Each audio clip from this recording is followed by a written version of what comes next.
حي على الفلاح.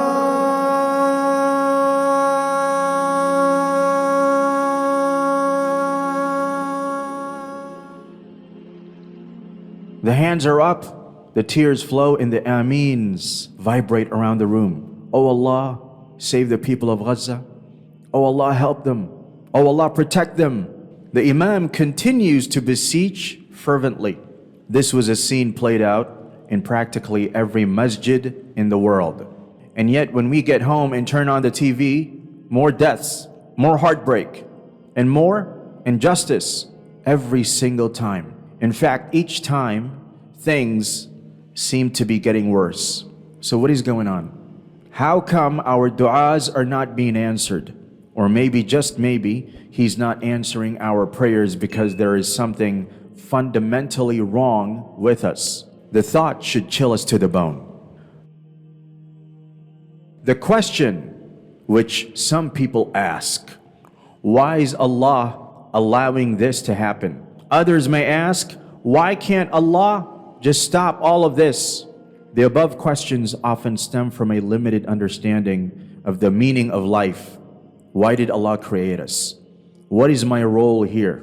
What is your role here? These are some of the most fundamental questions that need to be internalized before the question of evil can be answered. We are here in this world to worship Allah, to seek His pleasure and paradise. The world is Dar al-Bala, the place of tests and trials.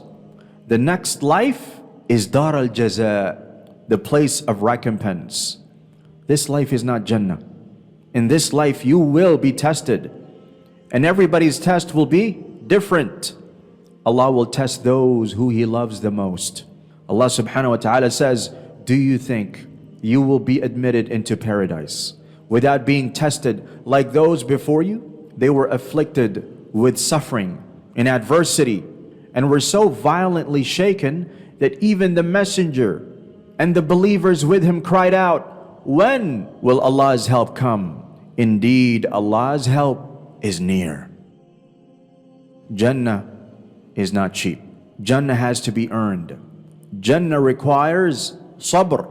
Jannah requires sacrifice.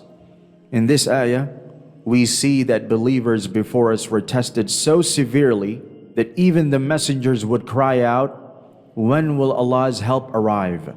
This is the path of the prophets and all great people, the path of difficulties, perseverance, and courage for the sake of Allah. Khabbab ibn al-Arat radiyallahu anhu said, we complained to the Messenger of Allah sallallahu alaihi wasallam while he was resting his head on his cloak in the shade of the Kaaba. We asked him, will you not seek help for us? Will you not supplicate to Allah for us? He sallallahu alaihi wasallam replied, among those who came before you, a man would be seized and held in a pit dug for him in the ground. Then a saw would be brought and he would be sawed into two halves from his head. His flesh would be torn away from his bones with iron combs. None of this would turn him away from his religion. By Allah, He will make this matter, Islam, prevail until the traveler will walk from Sana'a to Hadramaut, fearing none except Allah, nor will he fear the wolf in regards to his sheep. But you are a hasty people. Be patient. In the above ayah, Allah subhanahu wa ta'ala mentions that they were violently shaken. This indicates that in order for victory to come, the tests before it will be very severe. We should always view life and everything that happens around us from an akhirah-centric lens. The akhirah, hereafter, is eternal and infinite. This life is nothing in comparison to the hereafter. So when it feels like the world is collapsing on your shoulders and you can't bear it anymore, think of the greater picture. This world is nothing. The akhirah is everything. And when all is over, the Quran states that a day will come when Allah will separate the good from the bad. A day of reckoning where every deed, action, and intention will be accounted for. An intriguing aspect of Islam is often overlooked by those quick to point fingers during times of crisis. It's almost as if some believe that Muslims have a hotline to Allah, expecting divine intervention at every turn of hardship. But here's a reality check from Islamic teachings. Life is a test. Yes, a test, not a paradise, not a utopia, but a testing ground. The Quran eloquently mentions that this world is a mere preamble to the eternal life that awaits. It's like the ultimate exam hall, where every action and every decision is part of a bigger assessment. The real results, however, are not declared here, but reserved for Judgment Day. It's almost amusing, in a rather somber way, how some expect immediate divine justice, as if Allah should descend at every act of injustice to set things right then and there. The recent heart-wrenching events in Gazzah, over 80,000 lives are lost, and yet some have the audacity to question why Allah allowed it. It's as if they expect the world to operate in their terms, where divine justice is served hot and fresh on demand. But Islam points out that Allah's wisdom transcends our limited understanding. According to Islamic teachings, in these hard times, those who remain steadfast, act with humanity and compassion, will be greatly rewarded. Allah allows events to unfold, even those that lead to suffering. So it will be clear who caused the suffering and who remained in control. And everyone will be held accountable. No religion, including Islam, guarantees immediate justice in response to our actions. While we occasionally witness instances of what may seem like instant karma, where individuals are swiftly rewarded or punished for their deeds, these are not the norm. In the grand tapestry of life, each phase, each moment is but a temporary passage. It is in the hereafter where the true and comprehensive judgment of our actions takes place, especially those actions that have caused suffering to others will be scrutinized under divine justice. This understanding is pivotal in recognizing that the ultimate accountability for our deeds lies beyond this worldly existence, in a realm where every action is judged with absolute fairness and precision. In the Islamic narrative, trials and tribulations are not signs of divine displeasure or abandonment. Instead, they are opportunities for growth, resilience, and a test of faith.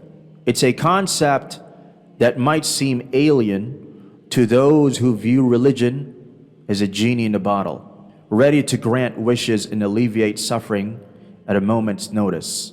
In the grand scheme of things, the trials faced by Muslims, be it in Gazzah or elsewhere, are viewed through a lens of patience and perseverance. It's not about passive acceptance, but finding strength in faith, understanding that every hardship carries the potential for spiritual elevation. It's a test of character, a test of faith, and ultimately a test of allegiance to the divine will. In an almost comical twist, some critics seem to believe that being Muslim is akin to possessing an invincibility shield against life's woes. Why are Muslims suffering if Allah is with them, they ask, with a hint of sarcasm. But let's set the record straight. Nowhere in the Quran does Allah promise an easy ride in this world for Muslims. The Quran is replete with stories of prophets who faced immense hardships, but as a testament to their steadfast faith. Take, for instance, the story of Prophet Jesus alayhi salam, a paragon of patience amid suffering, or Prophet Muhammad sallallahu alaihi wasallam's own life marked by trials and tribulations.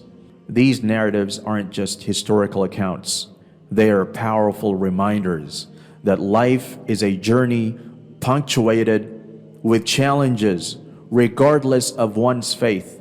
The Quran explicitly states that people will be tested through their families, wealth, health, and even their reputations. But these tests are not pointless. They are a means to an end, a divine assessment of our resilience, faith, and commitment to righteous living. In essence, while Islam supports engaging in worldly activities and enjoying life's lawful pleasures, it emphasizes that these should not distract from the ultimate aim, preparing for the afterlife. This balance between worldly engagement and spiritual focus is a distinctive aspect of Islamic life. Trials and tribulations are meant to be cleansing, but only if we realize that we actually are stained by hypocrisy in the first place. Allah says, "Verily, Allah will not change the condition of a people until they change what is in themselves." The crisis in Gazzah has shown that despite all our problems, there is still much good left in us. We still feel the pain of our brothers and sisters, and it disturbs our peace. Some of us are spreading awareness in social media. Others are organizing boycotts and protest marches. Still, others are raising money. If we can channel this positive energy into rectifying these forms of hypocrisy and reforming ourselves, then our families, then our communities, and then the Ummah as a whole, we may actually be able to bring about the change we seek. Not only will we free Gazzah, we may just end up freeing ourselves too. But let's come back to the initial question. Why isn't Allah saving Muslims in their hardships? The answer lies in understanding the divine wisdom behind trials and tribulations. Allah's tests are not punishments. They are opportunities for spiritual growth and self-reflection.